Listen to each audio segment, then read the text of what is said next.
أعوذ بالله من الشيطان الرجيم بسم الله الرحمن الرحيم فجعلهم جزازا إلا كبيرا لهم لعلهم إليه يرجعون قالوا من فعل هذا بآلهتنا إنه لمن الظالمين قالوا سمعنا فتى يذكرهم يقال له إبراهيم قالوا فأتوا به على أعين الناس لعلهم يشهدون قالوا أأنت فعلت هذا بآلهتنا يا إبراهيم قال بل فعله كبيرهم هذا فاسألوهم إن كانوا ينطقون۔ یہ سورہ انبیاء کی آیت نمبر 58 سے 63 تک تلاوت کی گئی ہے، اور یہ جو واقعہ پورا چل رہا ہے حضرت ابراہیم علیہ السلام کا، اسی کے آگے کا یہ حصہ ہے۔ ترجمہ ان آیات کا یہ ہے، اور پھر ان کو ابراہیم علیہ السلام نے ٹکڑے ٹکڑے کر ڈالا سوائے ایک بڑے کو چھوڑ کر، شاید کہ وہ اس کی طرف رجوع کریں۔ لوگوں نے کہا کہ ہمارے معبودوں کے ساتھ یہ کس نے کیا ہے؟ بے شک وہ بڑا ظالم ہے۔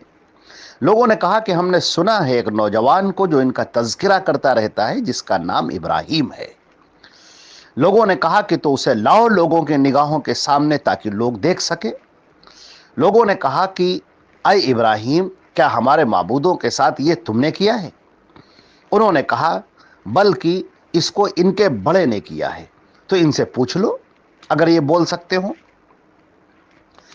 حضرات گرامی، یہ یہاں سے حضرت ابراہیم علیہ السلام کا جو تذکرہ چل رہا ہے اور ان کی توحید کو بیان کرنے کا جو طریقہ ہے، اور جس طرح انہوں نے پوری قوم کے درمیان، جبکہ سارے کے سارے لوگ مشرک ہیں، کافر ہیں، بتوں کی پوجا کرنے والے ہیں، اور ان کے درمیان انہوں نے توحید کی دعوت کو پیش کیا۔ سب سے اہم پہلو یہ ہے کہ ان کو نہ کوئی خوف لاحق ہے اور نہ کوئی ڈر ہے، بلکہ اندر ایک جذبہ ہے ان کے، اور سچائی کو آشکارا کرنے کا اور حق کو پیش کرنے کا جو جذبہ ہے، جو اللہ کے علاوہ کسی سے خوف نہیں کھاتا۔ وَلَمْ يَخْشَ إِلَّا اللَّهِ، اور اللہ کے علاوہ ان کے دل میں کسی کا خوف نہیں ہے۔ اب انہوں نے جو طریقہ اختیار کیا اسے حکمت کہتے ہیں، اور یہی سب سے اصل ہے۔ دعوت دینے کا مطلب یہ نہیں ہوتا کہ آدمی اس طرح سے دعوت دے کہ معاملے کو بگاڑ دے، کسی کو برا بھلا کہہ کر دعوت دینا ایسا نہیں ہے، بلکہ دعوت اس طرح سے دی جاتی ہے کہ وہ آدمی کے دل پر اثر کر جائے، جو اس کی آنکھوں کو کھول دینے والی ہو، اور اس کے ذہن کو اور اس کی فکر کو ایک طرف مرکوز کر دینے والی ہو، آدمی کو سوچنے کے لیے مجبور ہو جائے۔ وہ سچائیاں، وہ حقیقتیں جو اس کے سامنے رکھ دی جائیں، اور پھر اسے دعوت دی جائے کہ تم اپنے ذہن کا استعمال کرو، تم اپنے دل کا استعمال کرو، سوچ کا استعمال کرو، شعور اور عقل کا استعمال کرو، اور ان سچائیوں کو سمجھو۔ چنانچہ ایک جو داعی ہوتا ہے، دعوت دینے والا جو داعی ہے، جو مبلغ ہے، وہ بہت ہی حساس ہوتا ہے، اور اسے لوگوں کی بڑی فکر ہوتی ہے۔ یوں سمجھ لیجئے کہ وہ انتہائی ہمدرد ہوتا ہے، انتہائی ہمدرد ہوتا ہے۔ اس کا دل بڑا نرم ہوتا ہے، سمندر کی طرح وسیع ہوتا ہے۔ کوئی اس کو برا بھلا کہہ رہا ہے، کوئی اس کا مذاق اڑا رہا ہے، کوئی اس کو اذیتیں پہنچا رہا ہے، کوئی اس پر تہمتیں لگا رہا ہے، کوئی اس پر الزام لگا رہا ہے، مگر وہ سب کو اللہ کے لیے برداشت کرتا ہے، کیونکہ وہ لوگوں پر ترس کھا رہا ہے۔ مثال کے طور پر ایک ایسا شخص جس کو اللہ نے آنکھیں دی ہیں، وہ کہیں بیٹھا ہے، اور اس کے سامنے ایک بڑا سا گڈھا ہے، خوب بڑا سا گہرا گڈھا، اور ادھر سے کوئی نابینا شخص چلا جا رہا ہے، اور اب قریب ہے کہ وہ نابینا شخص اس گڑھے کے اندر گر جائے۔ چنانچہ یہ آنکھ والا اٹھتا ہے اور اس کے پاس جاتا ہے اور کہتا ہے بھائی آپ ادھر سے مت جائیے، ادھر سامنے سے آپ جائیں گے تو گر جائے گا۔ اب وہ اس کو برا بھلا کہہ رہا ہے کہ نہیں، تم تو انتہائی نامعقول آدمی ہو، تم ہمیں کیوں روک رہے ہو اس راستے میں جانے سے؟ ہم آگے بڑھنا چاہتے ہیں، تم ہمیں کیوں روک رہے ہو؟ تم ہمیں دائیں بائیں کیوں موڑ رہے ہو؟ تم ہمیں یہ کیوں کہتے ہو کہ اس طرف سے چلے جاؤ؟ اور وہ بیچارہ اس کے اوپر ترس کھا رہا ہے، وہ اس کا ہاتھ پکڑتا ہے اور کہتا ہے کہ نہیں، آگے بڑھو گے تو تم اپنی جان کو ہلاک کر بیٹھو گے۔ تمہاری جان چلی جائے گی، تم اس طرف مت جاؤ بلکہ ادھر سے نکلو۔ اب اگر وہ ہمدرد ہے، ترس کھانے والا ہے، اس کے اندر شفقت ہے، محبت ہے، تو وہ اس نابینا کی باتوں کو برداشت کر لے گا۔ وہ نابینا جو اکھڑ مزاج ہے، جو تھوڑا سا احمق بھی ہے، تھوڑا بدھو ٹائپ کا ہے، وہ اپنی لاٹھی گھما رہا ہے اور لاٹھی گھما کے اس کو مارنے کی کوشش کر رہا ہے، وہ ضدی ہے، اپنی جگہ سے ہٹ نہیں رہا ہے، لیکن یہ جو رحم دل ہے وہ اس کو اس راستے سے لانے کی کوشش کر رہا ہے کہ نہیں، آپ ادھر سے جائیں۔ یہی معاملہ انبیاء کرام کا ہوتا ہے، اور جو انبیاء کے وارثین ہوتے ہیں ان کا بھی یہی معاملہ ہوتا ہے۔ وہ ہمدرد ہوتے ہیں اپنی قوم کے لیے، لوگوں کے لیے۔ وہ لوگ جو کفر میں، شرک میں، گمراہیوں میں گرفتار ہیں، وہ ان کو اس میں سے نکالنے کی کوشش کرتے ہیں۔ وہ ان سے جیتنے کی کوشش نہیں کرتے ہیں کہ وہ ان سے جیت جائیں یا وہ ان سے آگے بڑھ جائیں، وہ اس کی کوشش نہیں کرتے۔ وہ اپنی چرب زبانی کا سکہ بٹھا دیں، اس کی وہ کوشش نہیں کرتے، بلکہ وہ ہمدردی کرتے ہیں، ان کے ذہن کو ٹٹولتے ہیں، ان کے دل پر چوٹ لگاتے ہیں، ان کے ذہن کو سوچنے کے لیے مجبور کرتے ہیں۔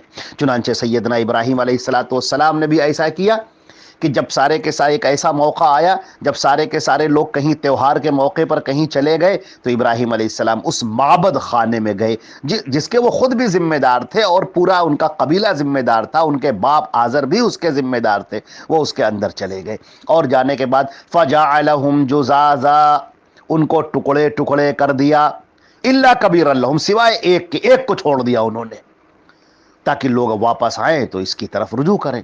اب ہوا یہی کہ لوگ واپس آئے اور آ کر بالکل ہکا بکا رہ گئے۔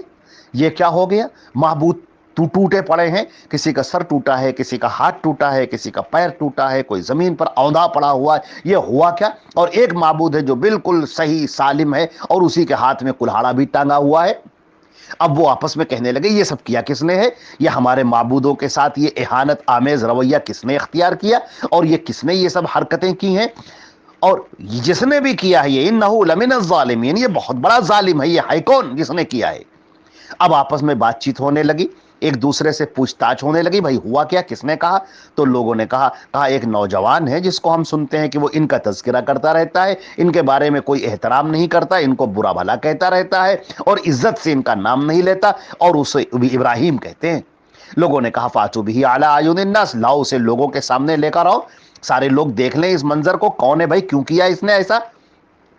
اب یہ معاملہ ایک کے درمیان میں نہیں رہا، دو چار کے درمیان میں نہیں رہا، پوری قوم کے درمیان میں آ گیا۔ بڑے بڑے لوگ بیٹھے، سربراہ لوگ بیٹھے، جو قوم کے ذمہ دار تھے، جو مہنت تھے، وہ لوگ بیٹھے اور کہنے لگے بھائی یہ کیا ہو گیا، لاؤ آؤ پکڑ کر لاؤ، اس ابراہیم کو پکڑ کر لایا جائے اور ہم اس سے سوال کریں گے، پوچھیں گے کہ ہمارے معبودوں کے ساتھ یہ بدسلوکی کیوں کی آخر؟